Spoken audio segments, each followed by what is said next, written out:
चापलूस किसे कहते हैं? चापलूसी का भाव आते ही मूल स्वभाव नष्ट हो जाता है। लोमड़ी, बिल्ली, कौवा इन जीवों को चापलूसी करते हुए देखा जाता है। परिस्थिति कैसी भी हो, उसका फ़ायदा वे उठा लेते हैं। जो धूर्त और चापलूस होते हैं, ये लोग चालाकी से अपना काम निकलवाने में बहुत कुशल होते हैं। ऐसे लोगों की संगति से दूर रहना चाहिए। आज की कहानी धूर्त लोमड़ी। एक घने जंगल में एक शेर और उसके 4 सेवक लोमड़ी, चीता, चील और भेड़िया रहते थे। लोमड़ी शेर की मंत्री थी। चीता राजा का अंगरक्षक था। वह सदा उसके पीछे चलता था। चील दूर दूर तक उड़कर समाचार लाती थी। भेड़िया गृह मंत्री था। उसका असली काम शेर की चापलूसी करना था।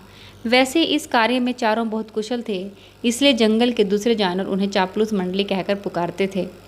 शेर शिकार करता था। शिकार को जितना वह खा सकता उतना खाकर बाकी अपने सेवकों के लिए छोड़ देता था। इस तरह मज़े से चारों का पेट भर जाता। एक दिन चील ने आकर चापलूस मंडली को सूचना दी, दोस्तों, सड़क के किनारे एक ऊंट बैठा है, शायद किसी काफिले से बिछड़ गया है। सुनते ही चीते ने जीभ चटकाई। हम शेर को उसका शिकार करने के लिए राजी कर लें तो कई दिनों तक दावत उड़ा सकते हैं।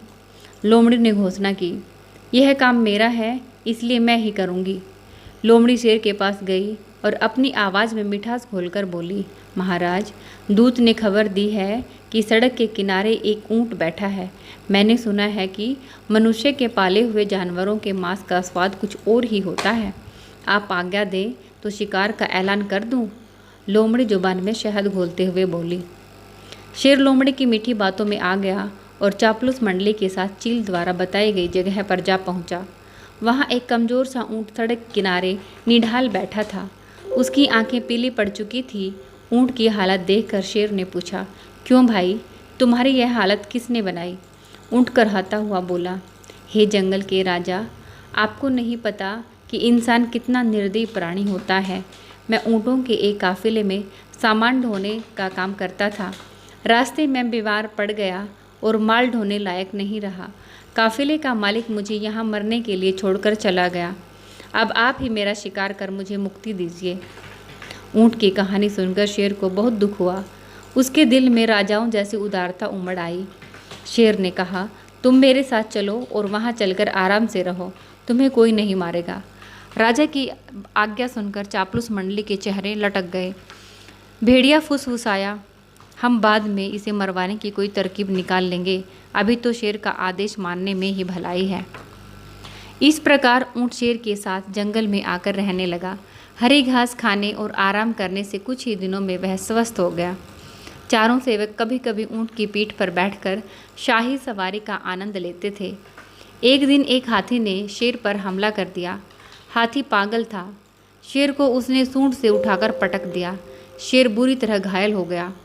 अब उसके लिए शिकार कौन करता? कई दिन तक शेर न कुछ खाया और न सेवकों ने। सभी भूख से बेहाल थे। लोमड़ी बोली, हमारे पास एक मोटा ताज़ा ऊँट है, फिर भी हम भूखे मर रहे हैं।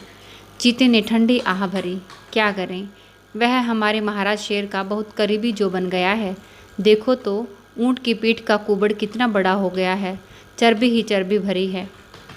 भेड़िए के मुंह से लार टपकने लगी। वह बोला, ऊँट को मरवाने का यही मौका है, दिमाग लगाकर कोई तरकीब सोचो। लोमड़ी बोली, तरकीब तो मैंने सोच रखी है, बस हमें एक नाटक करना पड़ेगा। सब लोमड़ी की तरकीब सुनने लगे। योजना के अनुसार चापलूस मंडली शेर के पास गई। सबसे पहले चील बोली, महाराज, आपका भूखे पेट रहकर मरना मुझसे देखा नहीं जाता। आप मुझे खाकर अपनी भूख मिटाइए। लोमड़ी ने उसे धक्का दिया, दूर हट जाओ, तुम्हारा मांस तो महाराज के दांतों में फंसकर रह जाएगा। महाराज, आप मुझे खाइए। भेड़िया बीच में कूद पड़ा, तेरे शरीर में बालों के सिवा है ही क्या? महाराज, मुझे अपना भोजन बनाइए। अब चीता बोला, नहीं, भेड़िए का मांस खाने लायक नहीं होता मालिक, आप मुझे खाकर अपनी भूख शांत कीजिए। चापलूस मंडली का नाटक अच्छा था। अब ऊँट को तो कहना ही पड़ा, नहीं महाराज, आप मुझे खा जाइए। मेरा तो जीवन ही आपका दिया हुआ है, मेरे रहते आप भूखा मरे, यह मैं कैसे देख सकता हूँ। चापलूस मंडली तो यही चाहती थी। सभी एक स्वर में बोले, यही ठीक रहेगा महाराज। अब तो ऊँट खुद ही कह रहा है, तो तो इच्छा पूरी कर ही दीजिए। चीता बोला, महाराज आपको संकोच न हो तो हम इसे मार दें। शेर के उत्तर की प्रतीक्षा किए बिना ही चीता व भेड़िया ऊंट पर एक साथ टूट पड़े। ऊंट शेर के प्रति कृतज्ञ था, कुछ नहीं बोला और मारा गया।